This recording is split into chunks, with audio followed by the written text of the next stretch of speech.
Hello friends, मेरा नाम उतेशी है। मेरे हस्बैंड एयरफोर्स में जॉब करते हैं और हम एयरफोर्स क्वार्टर्स में रहते हैं।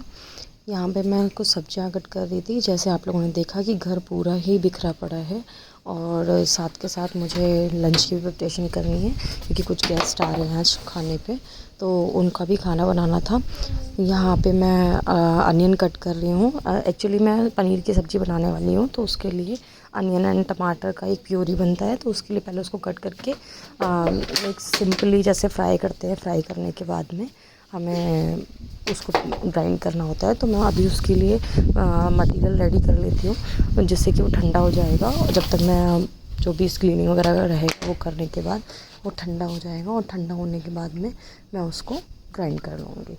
एंड इधर मेरे घर से फ़ोन आ गया था, तो वहाँ मैं बात भी कर रही हूँ और बात करते करते आप लोगों के साथ में दिखा भी रही हूँ। और ये कुछ अब मैं वहाँ से, उस समय मेरा फ़ोन ऑफ हो गया था एक्चुअल में, तो मैं सारी क्लिपिंग कर नहीं पाई वहाँ पे। और उसके बाद ये मैं आपको क्लीनिंग रूटीन दिखा रही हूँ आज का, जो भी मेरा सुबह वर्किंग आवर्स में रहता है, सेम ही रहता है एक्चुअल में।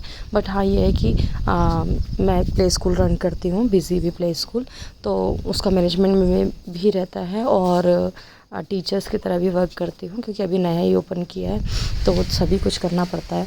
एज़ अ टीचर भी काम करना पड़ता है, एज़ अ मैनेजमेंट भी, एज़ अ प्रिंसिपल भी, सारे काम, वर्कलोड थोड़ा ज़्यादा हो जाता है। और जैसे आप पता है कि प्ले स्कूल्स होते हैं तो बच्चे छोटे होते हैं, रोते भी बहुत हैं, और जितने भी नर्सरी स्टूडेंट्स रहते हैं फर्स्ट टाइम अपने घर से अपनी मम्मा से सेपरेट होके आते हैं, तो उनको ज़्यादा केयर टेक केयर रिक्वायरमेंट रहती है। तो उस टाइम पे फिर हम लोग को ज़्यादा एफ़र्ट्स लगाने पड़ते हैं। अभी 2-3 मंथ्स में बच्चा करता है, उसके बाद सारे बच्चे नॉर्मल हो जाएंगे, उनको हैबिट पड़ जाएगी स्कूल आने की। एंड यहाँ पे मेरा क्लीनिंग चल रहा है, पहले मैं झाड़ू लगाऊंगी, फिर मैं पोछा लगाऊंगी, इसी तरीके से चलता रहेगा। और हमारे पास यहाँ 3 रूम्स का क्वार्टर है ये मेरा, जिसमें 1 तो ये living room, sorry guest room रहता है, उसके बाद में बेडरूम, एंड ये पूजा रूम था जिसमें मैं झाड़ू लगा रही थी। ये हमारा गेस्ट रूम है। एक्चुअली में इसमें 2 डोर रहते हैं, एक जो आपको सामने से दिख रहा है वो बालकनी डोर है, एंड एक फ्रंट जो सोफ़े के जस्ट बराबर में खुलता है फ्रंट डोर, और ये बड़ी सी एक विंडो रहती है। तो इससे भी, डोर से भी, क्योंकि जाली वाले गेट रहते हैं, तो यहाँ पे भी थोड़ा सा धूल वगैरह आती रहती है, इसीलिए मुझे ये जो डाइनिंग टेबल का कवर है विद इन 2-3 डेज़ चेंज करना पड़ता है। चेंज करने के साथ साथ मैं यहाँ पे पहले सारा ये जितना भी कंप्यूटर वगैरह सेक्शन रखा हुआ है ये सब हटा के, कीबोर्ड को नीचे रख के सब कुछ हटा के तब इसको चेंज करूँगी। एंड ये मेरा फर्स्ट व्लॉग है, स्टोरी बिहाइंड इट, कि मैं अभी कुछ दिनों से बहुत ही अपने आप को डिप्रेस फील कर रही थी, इसलिए मैंने सोचा है कि मैं शायद किसी एक नए काम में जुड़ूँगी और कुछ एक नया सोचूँगी, तो शायद मेरे को, और शायद जो फैमिली में मेरे वजह से थोड़ा सा क्लटर चल रहा है वो नहीं होगा। आजकल थोड़ा बिज़ी ज़्यादा रहने की कोशिश कर रही हूँ, तो इसीलिए मैंने ये ब्लॉग क्रिएट किया था कि शायद इसकी वजह से भी मैं अपने ये दिन वापस देख पाऊँगी लाइफ में, कि हाँ मैं इन डेज़ से भी निकली हूँ, क्योंकि शायद ये मेरे साथ कहते हैं ना, किस्मत कभी कभी बहुत ज़्यादा साथ नहीं देती है। ऐसा तो नहीं कहूँगी कि नहीं देती है, लेकिन कभी कभी किस्मत साथ नहीं देती है। हार्ड वर्क भी चाहिए, बट किस्मत का भी साथ के साथ सपोर्ट होना बहुत ज़रूरी है। कभी कभी वहाँ मैं हार जाती हूँ, और मैंने अपनी लाइफ में कई बार देखा है कि मैं सब चीज़ों में बेटर कर लेती हूँ, हार्ड वर्क परफेक्ट रहता है, बट किस्मत थोड़ा सा मेरे साथ कोऑपरेट नहीं करती है। तो यहाँ पे भी अभी यही टाइम चल रहा है, ये टाइम मेरे लिए और मेरी फैमिली दोनों के लिए टफ़ रहता है, क्योंकि जब मैं डिस्टर्ब हो जाती हूँ तो शायद कहीं ना कहीं फैमिली, हस्बैंड और बेटी, सबका शेड्यूल डिस्टर्ब रहता है। और आई होप कि ये सब बहुत जल्दी रिकवर हो जाएगा और मैं स्टोमा से बाहर आऊँगी। आज तो आप घर की क्लीनिंग होते देख रहे हो, अदरवाइज़ मैं जो लास्ट 15 डेज़ गए हैं उसमें मैंने घर में इवन झाड़ू भी नहीं लगाया, क्योंकि मैं ये अपनी स्टेबल मेंटल स्टेट में नहीं थी।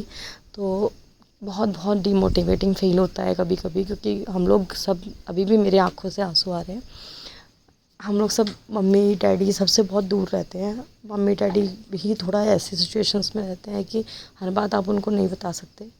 मुझे भी मिले हुए मम्मी डैडी से काफ़ी टाइम हो गया है, और यहाँ से जाना, क्योंकि अब मैंने स्कूल ओपन किया है, रिस्पॉन्सिबिलिटीज़ के साथ साथ यहाँ से जाना भी उनके पास टफ हो जाता है, और सब कुछ फ़ोन पे बता पाना भी इतना इजी नहीं है। कभी कभी ये लगता है कि फ़ैमिली से बिल्कुल ही दूर हो गए हैं, लेकिन फिर भी जॉब है, हस्बैंड की जॉब है, मैं, और जैसे मैंने आप लोगों को बताया कि मैंने भी स्कूल ओपन कर रखा है, तो जाना तो बहुत डिफ़िकल्ट है। और वहाँ घर पे भी ऐसा सिनेरियो नहीं है कि मम्मी सब कुछ छोड़ के और मेरे पास आ जाए, तो वो भी कहीं ना कहीं डिस्टर्बिंग रहता है।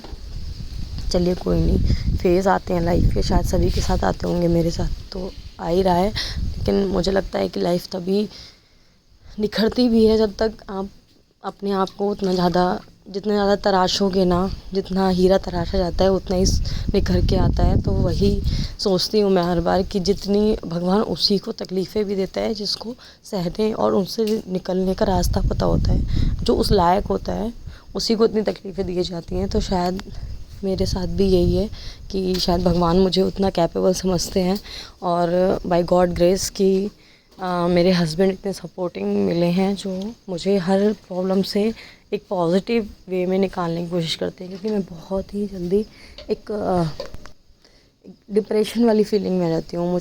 मैं बहुत जल्दी, होता है ना किसी किसी का, वो बहुत जल्दी टूट जाता है। मैं भी सेम इसी टाइप की हूँ कि मैं बहुत जल्दी अपने आप को डिमोटिवेट कर लेती हूँ, टूट जाती हूँ पूरा, कुछ समझ में नहीं आता है क्या करूँ। तो चलता है, ऐसा लाइफ है, चलती रहेगी, ये फ़ेज़ भी निकल जाएगा। ये मेरा फर्स्ट ब्लॉग है, अगर इसमें मुझसे कोई दिक्कत परेशानी या कुछ कुछ मिस्टेक्स हो रही हैं तो शायद आप लोग इग्नोर करिएगा, क्योंकि अभी जिस मेंटल स्टेट में मैं हूँ उस स्टेट में शायद मुझे काम करना ही थोड़ा सा ज़्यादा प्रॉब्लम हो रहा है।